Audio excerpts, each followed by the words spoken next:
कई बार हम कुछ वस्तुएं दान देते हैं और दान लेते हैं। तो आपको मैं ये बता दूं कि वस्तुओं के साथ ग्रहों की स्थितियां जुड़ी हुई होती हैं। सभी दुनिया की सभी वस्तुएं किसी न किसी ग्रह से संबंध रखती हैं। तो सबसे पहली बात यह है कि आपको ये जान लेना चाहिए कि किन वस्तुओं का दान आपके लिए नुकसानदायक है और किन वस्तुओं का दान या उपहार लेना आपके लिए नुकसानदायक है। अगर आपने इस चैनल को सब्सक्राइब नहीं किया है तो सब्सक्राइब जरूर कर लें।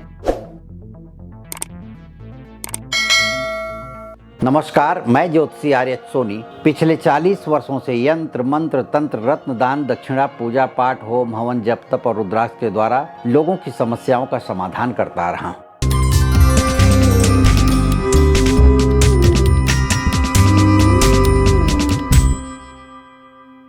दान देने और लेने वाली वस्तुओं का संबंध आपके भाग्य से जुड़ा हुआ होता है, इसलिए सोच समझ करके ही कोई वस्तु दान देनी चाहिए या लेनी चाहिए। दान और उपहार दोनों का ही संबंध किसी को देने से है, लेकिन इन दोनों का उद्देश्य अलग अलग होता है। दान देने का अर्थ होता है किसी के ग्रह की शांति के लिए दान किया जाता है, लेकिन उपहार देने का मतलब होता है कि किसी को आनंद के लिए, अपने आनंद के लिए किसी के त्योहार में, किसी के जन्म तिथि पे, किसी के सालगिरह पर या किसी की शादी में उपहार दिया जाता है। तो उपहार भी दिया जाए तो ऐसी वस्तु का दिया जाए जो अपने ग्रह से संबंध न रखता हो। आपको इसमें यही मैं समझाने वाला हूँ कि किस वस्तु का दान किस व्यक्ति को करना चाहिए, किस व्यक्ति के किस ग्रह से संबंध रखता है वो, और कौन सा दान नहीं लेना चाहिए। जैसे कहा जाता है कि भगवान की मूर्तियों का दान नहीं देना चाहिए, इससे भगवान रूठते हैं। मेरा सिर्फ उद्देश्य यह है कि आप दान करें। दान के बगैर दुनिया नहीं चलती। दान करने से धन बढ़ता है, भाग्य बढ़ता है, लेकिन दान उन्हीं वस्तुओं का करिए जो आपके भाग्य के लिए लाभदायक हो।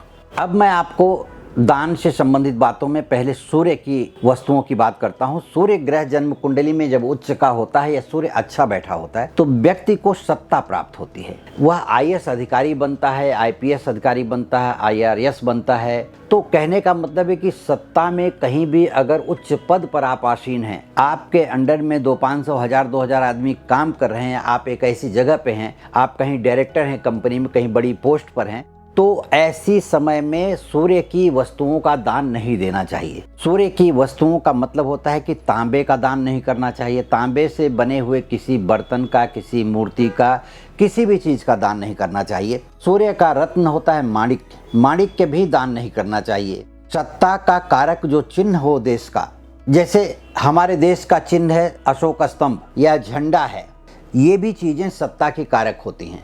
तो इन वस्तुओं को देने से आपका भाग्य खराब होगा। यदि सूर्य नीच का बैठा हो, सूर्य अस्त हो गया हो, सूर्य खराब हो, उसको बढ़ाने के लिए हम इन चीज़ों का दान कर सकते हैं। कभी कभी 12 महीने में सूर्य हर महीने में गोचर में एक राशि पर एक महीने रहता है। अब एक महीने में जिस महीने में वो सूर्य नीच की राशि पर आता है उस समय अपना फल वो खराब देता है। अब जन्म कुंडली में ये देखना होगा कि आपका सूर्य किस महीने में उस नीच की राशि में आ रहा है। नीच की राशि में आ रहा है तो राशि किस स्थान पर स्थित है। ऐसी स्थितियों में विश्लेषण करवा करके ही दान करना चाहिए, अन्यथा दान करने से भाग्य खराब होगा। कभी कभी आपने पाया होगा कि नौकरी में अचानक झटके लगते हैं। उच्च पदस्थ व्यक्ति है तो भी उसको अचानक कुछ ऐसी बातें आती हैं कि सत्ता से हटना पड़ता है या नौकरी से हटना पड़ता है। नौकरी में कुछ दिनों के लिए उसको हटा दिया जाता है या पोस्ट से नीचे कर दिया जाता है या उस पोस्ट से हटाकर दूसरी जगह कर दिया जाता है। तो इसमें सूर्य का बहुत बड़ा योगदान होता है। तो इसे आपको समझना चाहिए कि सूर्य की वस्तुओं का दान तभी करें जब सूर्य खराब हो, अन्यथा आपका भाग्य कमजोर होता चला जाएगा। अब आते हैं, हम चंद्रमा की बात करते हैं। चंद्रमा मन का कारक होता है। जिस व्यक्ति का मन हमेशा प्रफुल्लित हो, हमेशा उत्साह से भरा हुआ होता है, कभी भी वो डिप्रेशन में नहीं आता, इसका मतलब है कि उसका चंद्रमा बहुत ही मजबूत होता है। तो मजबूत चंद्रमा वाले व्यक्तियों को चाहिए कि कभी भी वो चांदी का दान न करें, मोती का दान न करें, सफेद वस्त्र का दान न करें, जल का दान न करें। चंद्रमा नीच का है, चंद्रमा पाप ग्रह के साथ बैठा है, वो अपना बुरा फल दे रहा है। तो ऐसे समय में चाहिए कि चंद्रमा के रत्न को दान करना चाहिए, मोती दान करना चाहिए, मून स्टोन दान करना चाहिए, चांदी का बर्तन दान देना चाहिए धर्मस्थल में।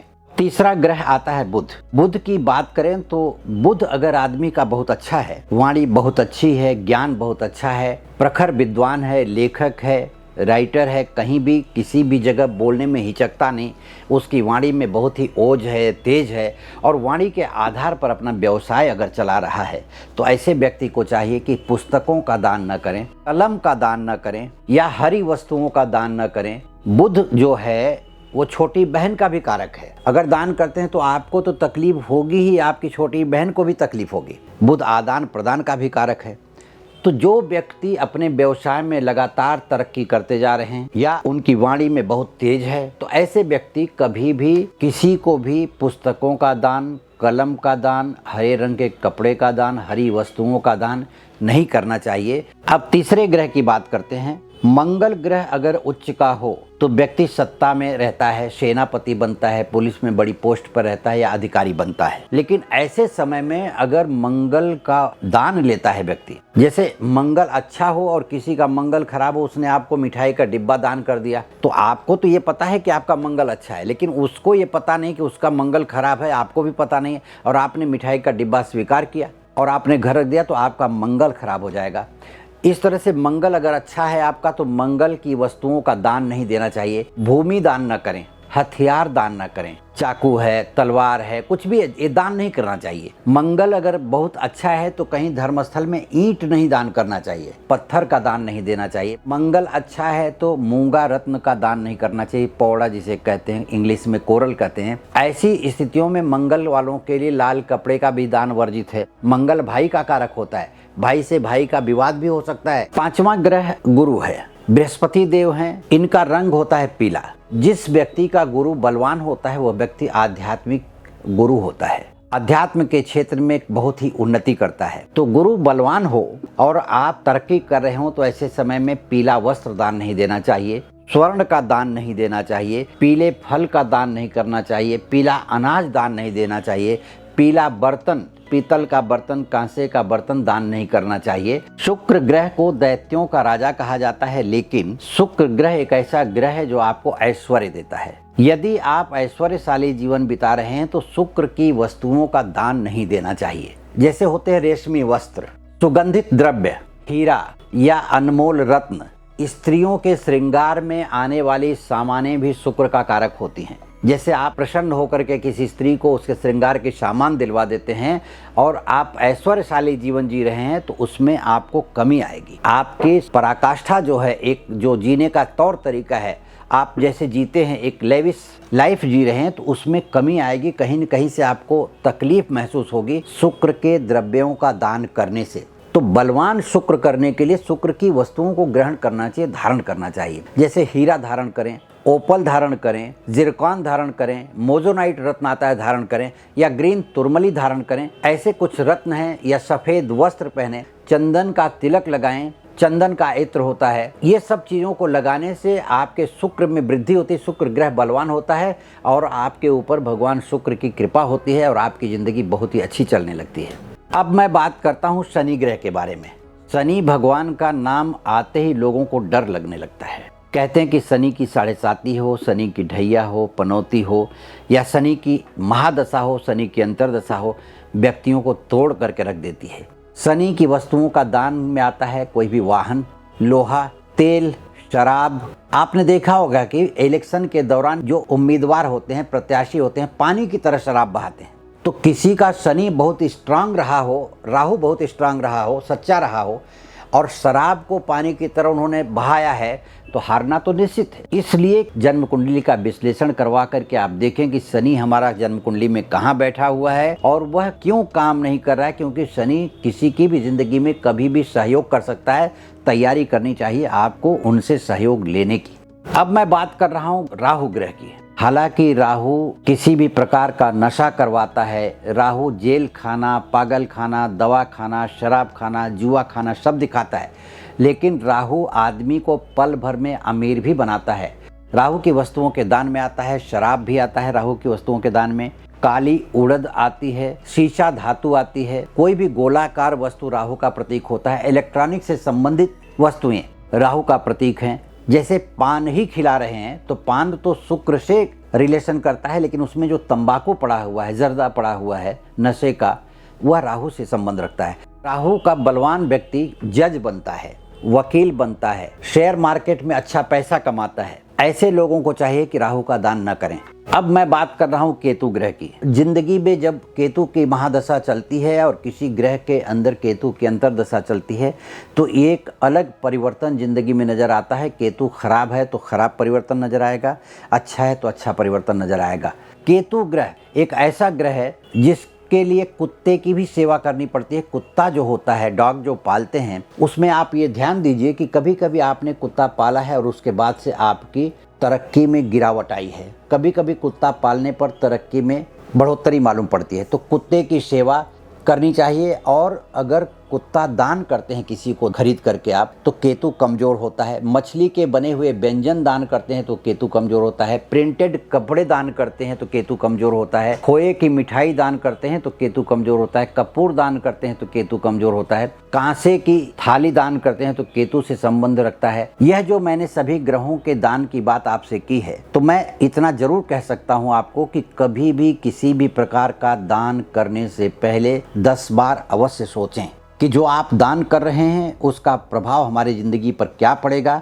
नहीं सोचते हैं तो आप दान देने के बाद अनुभव करिए जो बीते समय में आपने दान किया है। उस दान को करने के बाद आपकी स्थिति में गिरावट आई है तो समझ लीजिए कि आपने अपने अच्छे ग्रह का दान कर दिया है। और उपहार लेने के बाद कोई व्यक्ति आकर के आपको दान दे गया है, उपहार दे गया है, और उस उपहार को आने के बाद आप सोचिए, बैठिए कि उसके बाद अगर आपकी अवनति हुई है, कोई नुकसान हुआ है, प्रमोशन की बजाय डिमोशन हुआ है नौकरी में, नौकरी से आप निकाल दिए गए हैं या नौकरी पर खतरा मंडराने लगा है निकाले जाने का, आपका संतान रूठ गया है, आपके परिवार में विवाद चलने लगा है, किसी के घर में आकर के कुछ दे जाने के बाद, ये अनुभव ध्यान में रखिए, उसका अनुभव कीजिए। आप उस बारे में सोचिए कि यदि हमारे यहाँ परिवर्तन हुआ है तो किस बात को लेकर के हुआ है, गलत हुआ है या सही हुआ है। किसी के आकर के दान देने के बाद या किसी के शादी समारोह में, किसी के उत्सव में जाकर के आपने वहाँ अपने बड़ाई में, अपनी खुशी के लिए आपने कुछ वस्तुएं दान की हैं, उसके बाद आकर के आप अनुभव करें कि हमारा दिन कैसा जा रहा है,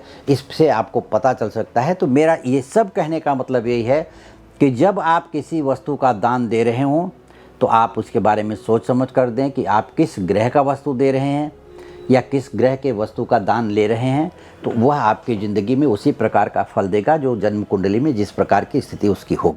तो जन्म कुंडली का विश्लेषण कराए बगैर दान लेना और देना दोनों ही वर्जित है हमारे हिसाब से। जन्म कुंडली का विश्लेषण करवाने के लिए या मुझसे व्यक्तिगत रूप से संपर्क करने के लिए वीडियो के नीचे दिए गए लिंक पर क्लिक करें। और इस चैनल को अगर आपने सब्सक्राइब नहीं किया है तो सब्सक्राइब कर लें, शेयर करें, लाइक करें और अपने विचार कमेंट बॉक्स में लिख करके भेज दें ताकि मैं उसका समाधान आपको दे सकूं। धन्यवाद, नमस्कार।